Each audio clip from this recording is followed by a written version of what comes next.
بسم اللہ الرحمن الرحیم. درود شریف پڑھیں.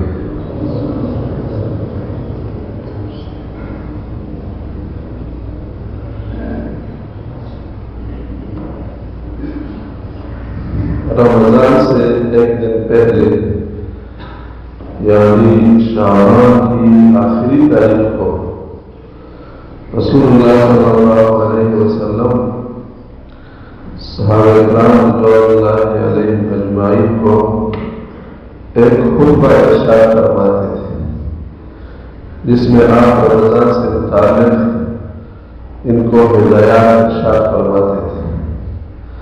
آپ صلی اللہ علیہ وسلم نے فرمایا کہ اے لوگوں، تمہارے اوپر ایک عظیم مہینہ سایہ فگن ہو رہا ہے.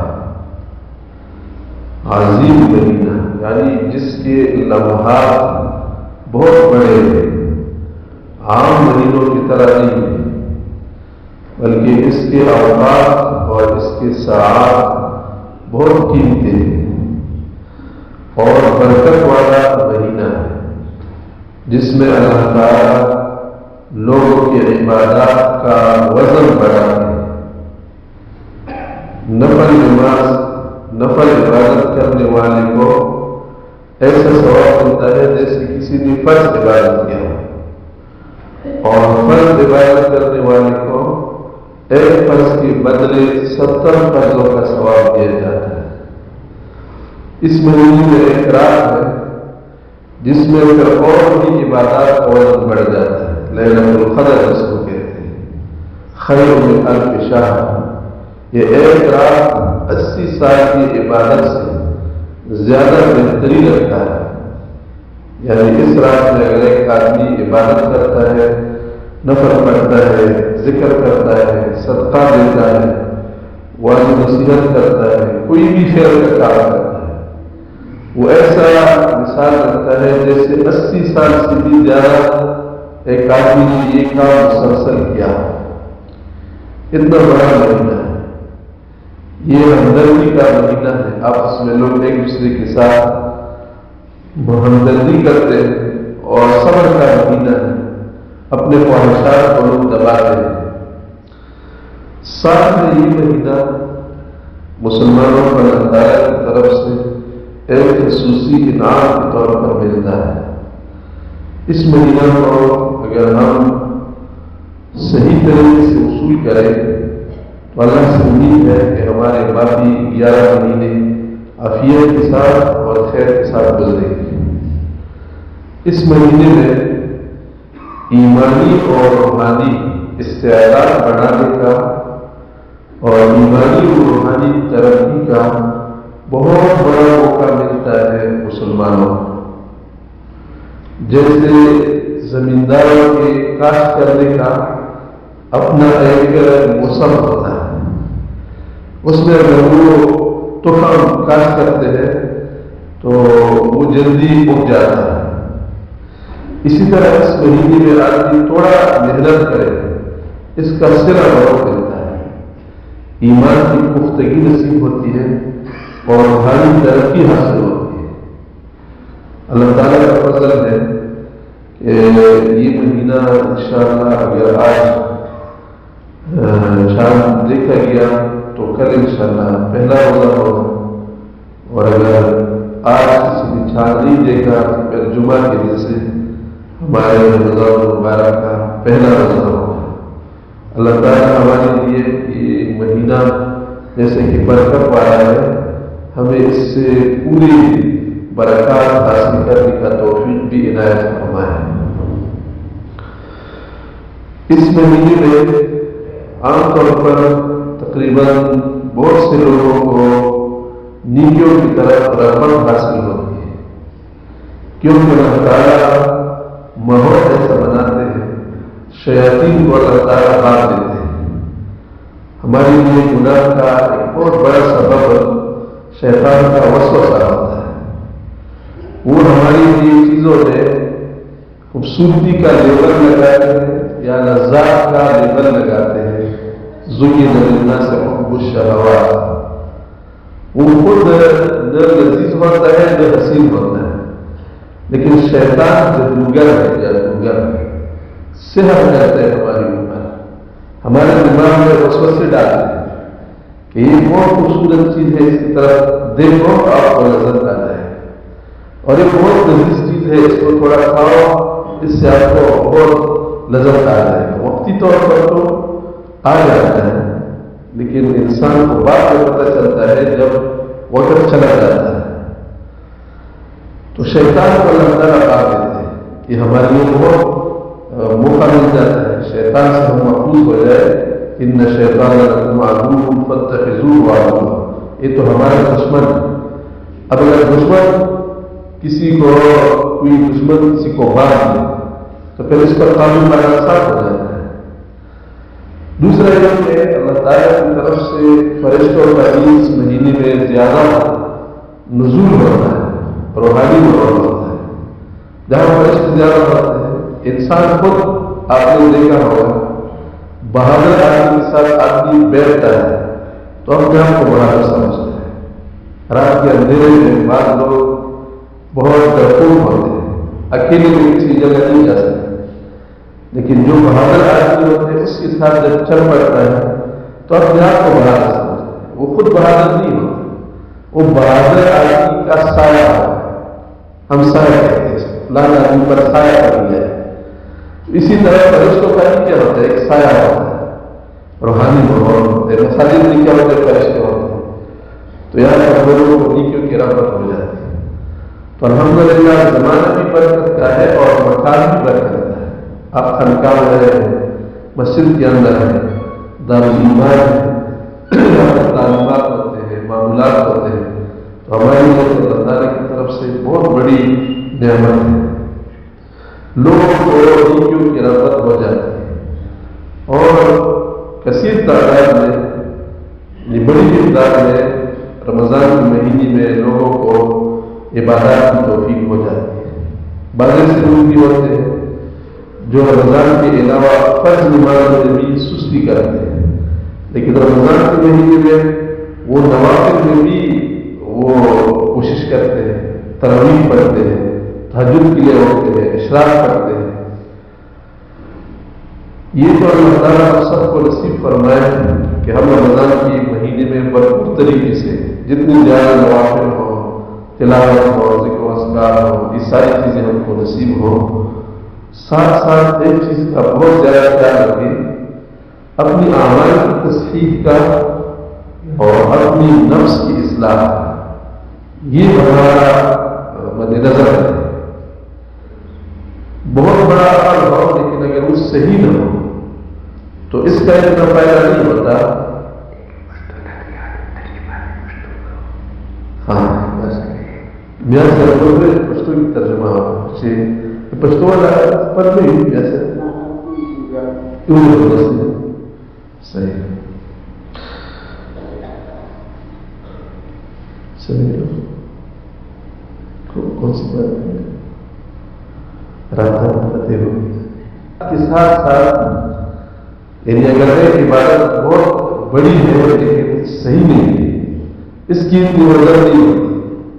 صحابہ کرام رضوان اللہ علیہم اجمعین کو یہ خصوصیت حاصل ہے، وہ جو کچھ کرتے تھے وہ توڑ کا پورا ہوتا تھا۔ چنانچہ ان کا ایک کھجور ہمارے لاکھوں روپے سے زیادہ وزن رکھتا تھا۔ ان کا ایک مٹھ، ایک سا، ایک کلو یا ایک کلو، وہ ہمارے بہت پہاڑ کی سرکی سے بھی زیادہ سوال ہوتا ہے، کیونکہ وہ عمل بہت شائستگی کے ساتھ ہے۔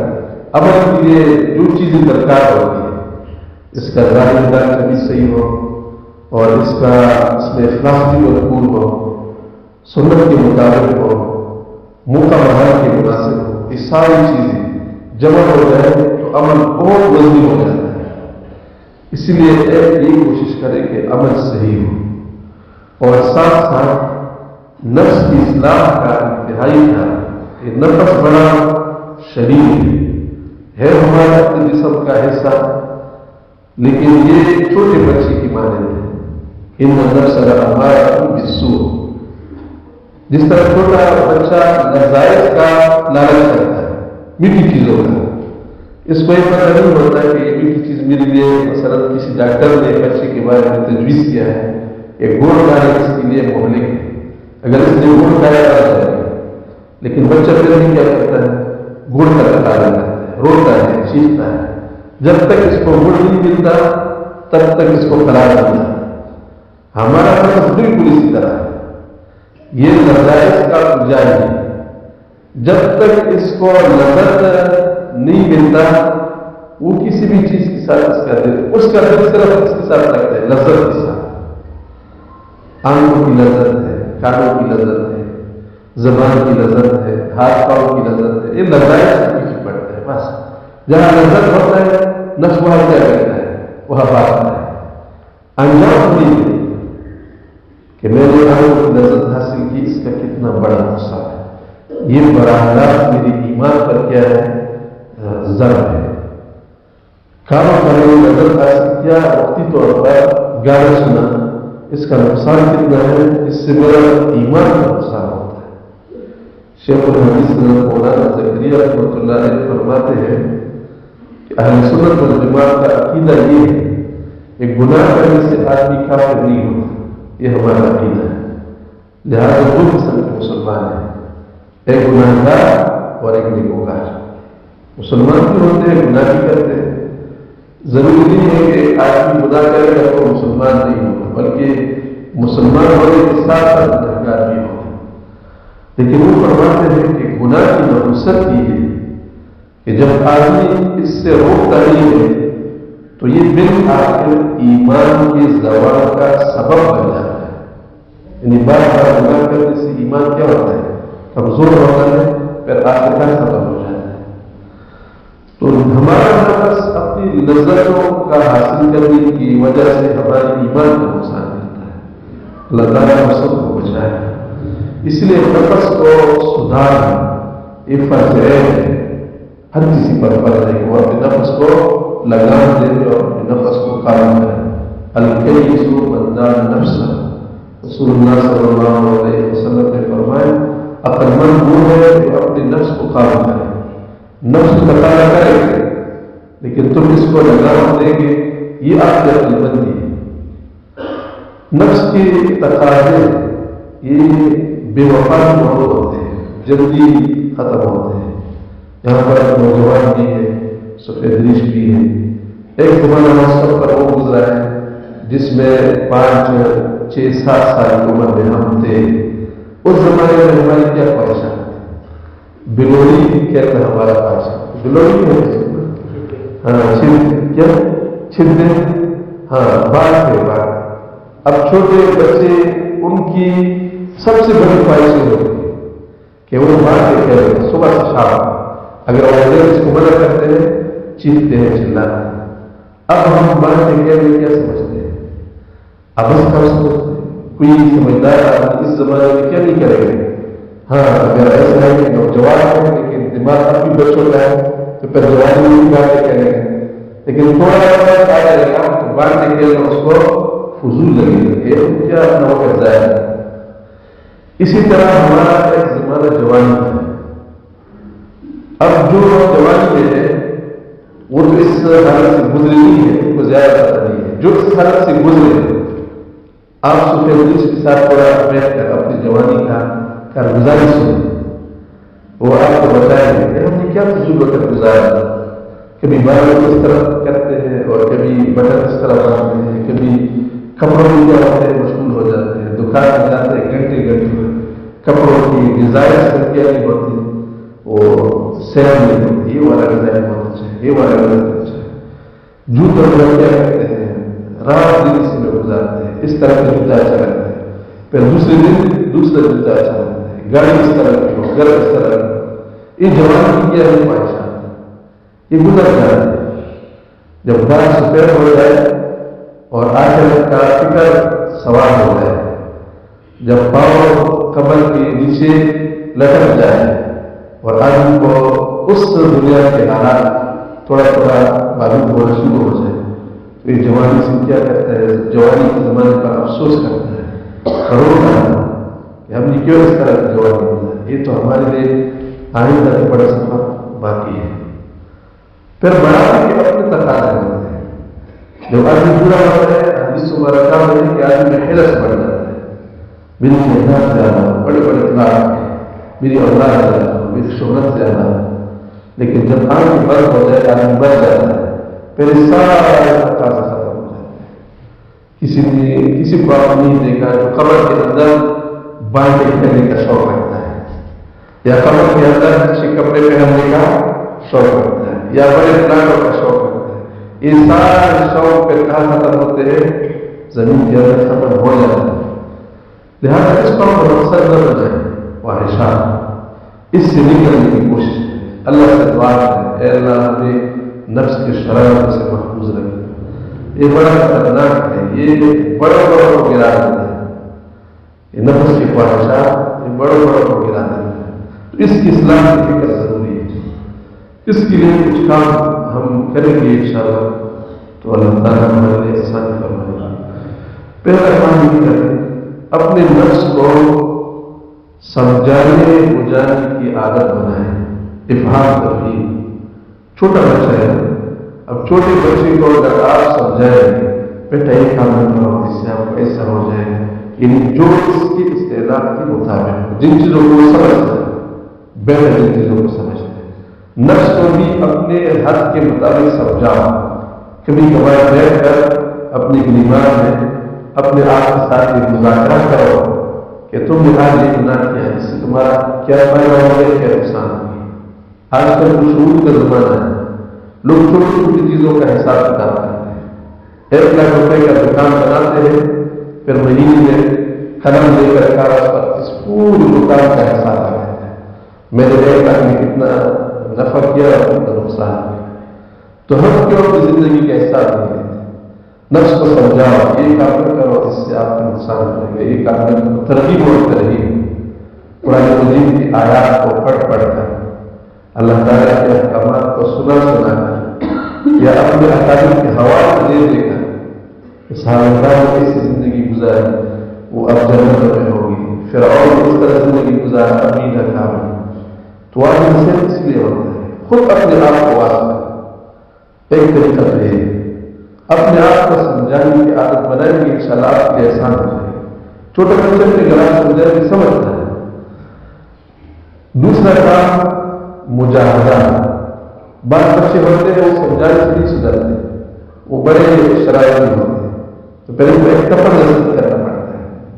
اور ان کو بعض ایسے شریف بچے ہوتے ہیں والدین کی پاؤں میں زنجیر ڈال کر باندھتے ہیں، ایک گھر سے باہر نکلتے ہیں. تو آپ نے نفس کے مطابق کیا کریں؟ اسی طرح کا مزاحمت کا طریقہ اپنائیں. جتنا وہ شرائط ہے اتنا اس کو سزا دینے کا طریقہ اختیار کریں تاکہ وہ سدھر جائے. اور تیسرا طریقہ یہ ہے کہ نفس کی اصلاح کے لیے اپنی معاملات میں زندگی میں نظام اوقات بنائیں. ایک نظام اوقات تو شرعی ہے جس کو اللہ تعالیٰ نے ہمارے لیے مقرر کیا ہے، یعنی 5 وقت نماز. یہ نظام اوقات شرعی ہے، اس میں تو ہم آگے پیچھے نہیں کر سکتے. صبح کے وقت 2 رکعت فرض نماز پڑھیں گے، ظہر کو 4 پڑھیں گے، عصر کو بھی 4 پڑھیں گے، مغرب کو 3 پڑھیں گے، عشاء کو 4 فرض. سنت فرض دیتے ہیں. اور اس کے علاوہ ایک شرعی نظام اوقات. رمضان المبارک کے مہینے میں 30 یا 29 دن کیا کریں گے؟ روزے رکھیں گے. سال میں 1 مرتبہ اپنے مال کا زکات ادا کریں. اور اگر کوئی مالدار ہے پوری عمر میں 1 مرتبہ حج ہو جائے وغیرہ. مباحات میں یعنی جو مندوبات ہیں کہ جن کی کرنے میں ثواب ہے لیکن آپ پر لازم نہیں، اس کے لیے آپ اپنے لیے اپنا ایک نظام الاوقات بنائیں کہ میں نے روزانہ اتنی تلاوت کرنی ہے، اتنا میں نے ذکر کرنا ہے، اتنا میں نے صدقہ دینا ہے. الحمدللہ خانقاہ میں 24 گھنٹے کے لیے یہی نظام الاوقات تشکیل دی گئی. اب یہ آپ نظام الاوقات کا ایک حصہ ہے، والا وزیر ہوتا رہتا ہے. یا انشاءاللہ رمضان مبارک میں پھر اس وقت مسائل کی تعلیم ہوگی، اور کسی گھنٹہ میں عقائد کی تعلیم ہوگی، کسی میں اخلاقیات کی تعلیم ہوگی. یہ خود انتہائی مفید عمل ہوتا ہے. یہ اجتماعی اعمال میں تعلیمات کا جو حصہ ہوتا ہے، ذکر و اذکار کا تو ثواب ہوتا ہے، لیکن واضح نصیحت کے حلقے میں بیٹھنے کا جو فوائد ہے، رسول اللہ صلی اللہ علیہ وسلم نے فرمایا کہ جو لوگ کسی اللہ کے گھر میں جمع ہو کر اللہ کی تلاوت کرے وَيَتَدَارَسُونَهُ فِيمَا بَيْنَهُمْ، اور آپس میں قرآن مجید کی درس و تدریس کرتے ہیں. یہی ہم جو پڑھتے پڑھاتے ہیں قرآن حدیث سے محفوظ ہے. اگر مسائل کی تعلیم ہے یہ بھی قرآن کی درس و تدریس میں کیوں